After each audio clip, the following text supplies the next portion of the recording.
Well, hey there, everybody. Today I'm working on the Emminger's bakery sign.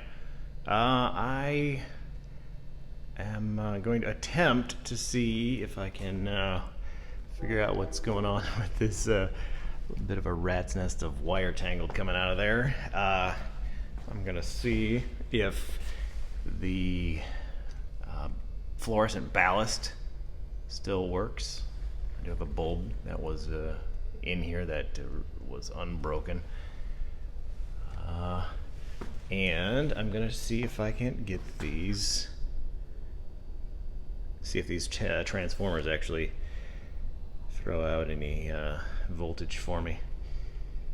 So I'll see what I can do. I'll get you set up here and we'll take a look. Alright, so I decided to bypass the that electronic flasher. I'm not sure if that even works, and the photoelectric sensor that's in there, because that'll just make things more complicated, and I don't know if either of those work. So I'm kind of just got a hardwired directly to the transformers, those two transformers inside, and the magnetic ballast for the fluorescent bulbs. So we're just gonna fire it up and see what happens. See what happens. I got these two tubes jumpered up with thin insulation running right between the sheet metal. So we'll see if that even works. But all right, ready? 3, 2, 1. Nice. Both of the transformers work. Even the one that's all smashed up and rusted out. That's cool.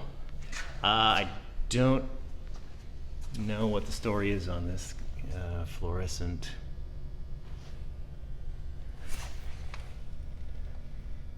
Though you can see that wire's kind of sketchy, kind of burned up, and that insulation right there is gone.